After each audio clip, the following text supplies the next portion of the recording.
Hey everyone, and welcome back to Tech Support Monday. Last Wednesday, we gave you a rapid-fire video on simple tricks to improve your phone's battery life. Today, we're going deeper with the full version, covering the best settings, tools, and habits to help you get the most out of every charge. If your phone's barely making it through the day, or if you're just tired of always needing to have a charger nearby, this video is for you.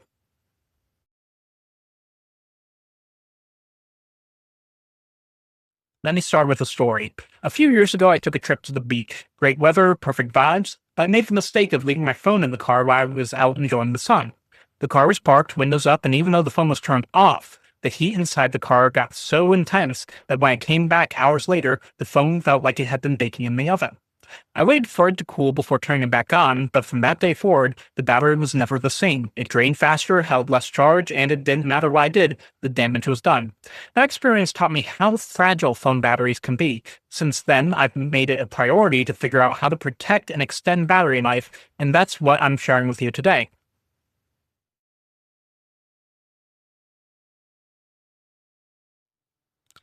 Let's talk settings, because a few simple changes can go a long way in boosting your phone's battery life. If you're on an iPhone, the first thing you want to do is turn on low power mode. Just go to Settings and Battery and flip the switch. It'll cut down on background activity and visual effects without affecting cord usage. While you're there, take a look at the battery usage by app. That'll show you which apps are draining the most power. Sometimes it's the ones you least suspect. Facebook especially can be a big battery drain. Another big one, background app refresh. Go to Settings, General, Background app refresh, and either turn it off completely or set it to Wi-Fi only. Most apps don't need to constantly update in the background. And don't forget location services. Head to Settings, Privacy, Location Services, and change permission for apps that don't need GPS access all the time. Set them to while using or never. Now for Android users, start by enabling battery saver mode. You can usually find this under Settings, Battery, just like on iPhone. It reduces background processes and visual preferences to save juice. While you're there, check battery usage to see which apps are eating up your charge. Android has a smart feature called Adaptive Battery, which limits battery usage for apps that you don't use often. If your phone supports it, turn it on. It really helps over time. And just like on iPhone, take a look at your location settings and restrict background access for apps that don't need it. These tricks just take a few minutes, but they can seriously stretch your battery life day to day.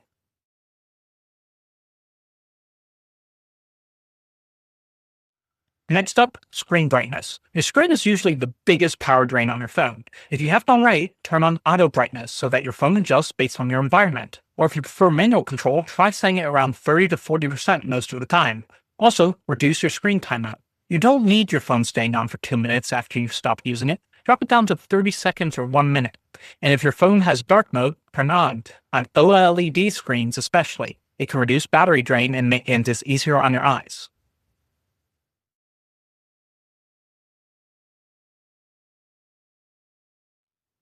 Now let's talk about apps that can actually help extend your battery life, because not all apps are power hungry.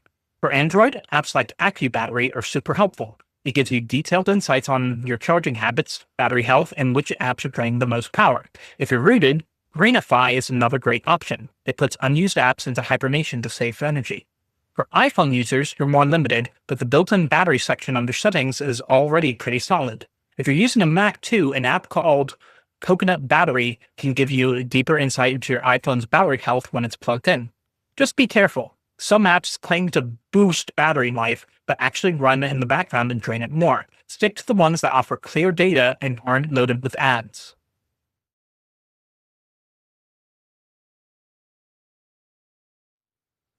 Let's be real. Your phone is running way more apps than you think it is, and they don't need to all be on at the same time. Start by checking which apps are using the most power. On both iOS and Android, you can do this under the battery section in your settings. If you see something surprising like a game or social media app eating 20%, that's a red flag. Next, turn off notifications for apps you don't need real-time updates from. Every buzz or alert wakes up your screen and keeps your processor running. It's a small drain that adds up fast. You should also disable autoplay for apps like Facebook, Instagram, and YouTube. It saves both battery and data. And if you're not using an app often, force pause it or uninstall it altogether. Less clutter means less background activity and more batteries to save. You can always reinstall those apps later when you need to use them.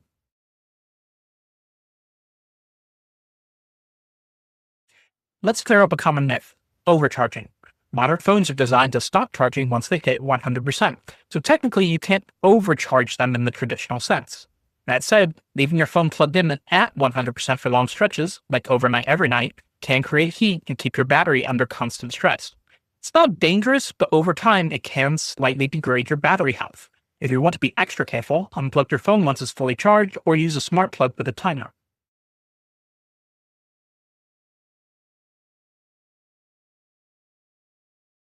Another thing to know, all phone batteries wear out eventually. Most lithium ion batteries are designed to last around 500 full charge cycles, which usually means a couple of years of normal use. After that, they start to lose power capacity, so even if your phone says 100%, it might not hold as much power as it used to. You might notice your phone doesn't last as long or shuts down early. That's totally normal. It's not you, it's the battery. On iPhone, you can check this under Settings, Battery Health and Charging. On Android, the process varies, but some models include battery health info under Settings, Device Care, or Battery. If your phone is really struggling, it might be time for a battery replacement, which is often cheaper than replacing the whole phone.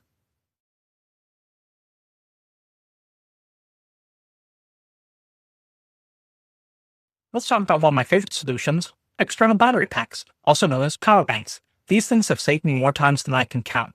Back in the day when phones had removable batteries, I'd carry around extras like favorite snacks. Pop one in and boom, good to go for the rest of the day. Nowadays, we don't have that luxury, so power banks are the next best thing. When you're shopping, you'll see something called M.A.P, which stands for milliamp hours, which tells you how much charge the battery holds. A small 5,000 milliamp charger can give you most phones one full charge. A 10,000 milliamp or higher can charge your phone 2 or 3 times. The higher the milliamp, the longer you can go without an outlet. Now, personally, I use a wireless power bank. I love it because I can just slip it in my pocket with my phone on top, no wires, no fuss. That said, not all phones support wireless charging. If you're not sure if yours does, look up whether your phone supports something called QI or key charging. That's the Universal Wireless Charging Standard. Just search your model name plus key compatible and you'll find out. Some banks also have key magnets, which let you snap right onto the back of a compatible phone. iPhone does support wireless charging, but does not have magnetic alignment. I use a case that makes it work anyway, which is a great workaround if you're in the same boat. If a wireless isn't your thing or your phone doesn't support it, wired power banks work just as well, and most wireless power banks are also work wired. Just make sure you have the right cable with you, USB-C, Lightning, or micro USB depending on your device.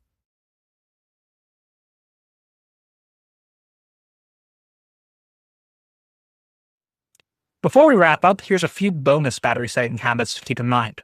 Turn off Bluetooth and Wi-Fi while you're not using them, especially if you're on the move and not connected to anything. Keep your phone software updated. Battery optimization gets better with nearly every major update.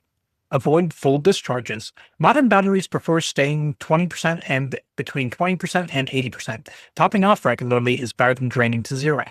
And most importantly, avoid leaving your phone in extreme heat or cold. I learned that one the hard way at the beach.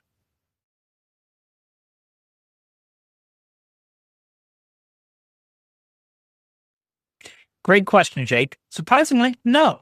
Constantly force closing apps can actually hurt battery life over time. Most phones are designed to manage background apps efficiently. When you force close an app, it has to fully reload it the next time you open it, which uses more power than just letting it sit idle.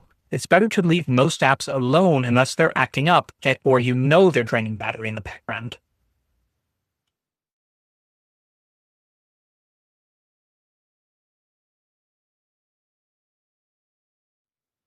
Hey Melissa, if you're looking for something lightweight and portable for everyday use, a 5,000 to 10,000 milliamp power bank is the solid sweet spot. That's usually enough to get 1 to 2 full phone charges, and it will still fit in a small bag or even your pocket. If you travel a lot, don't want to worry about charging your phone every day, go bigger, 20,000 milliamp and up.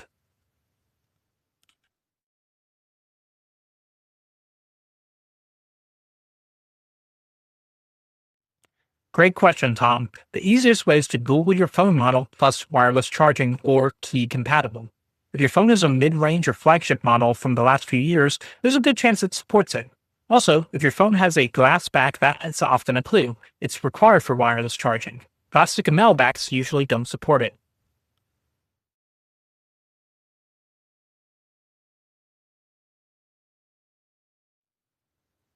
Awesome question, Diana.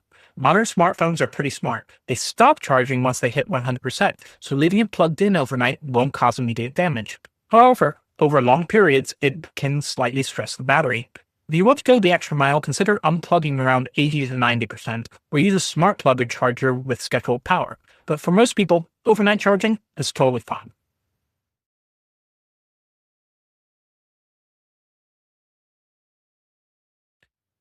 Totally not normal, Carlos. Cold temperature slows down the chemical reactions inside your battery, which reduces performance. That's why your phone might die quickly or even shut off unexpectedly in freezing weather. If you're out in the cold, try keeping your phone in an inside pocket close to your body to keep it warm.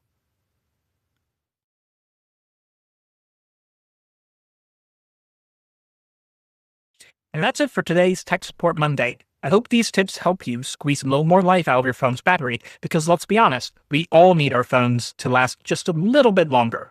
If you found this video helpful, don't forget to like, subscribe, and hit the bell so you never miss an update. Got questions about your phone's battery, or maybe you've got your own tricks that work wonders? Drop a comment below. I'd love to hear you, and I'll be answering your questions in next week's Tech Support Monday. Thanks for watching, and I'll see you in the next one.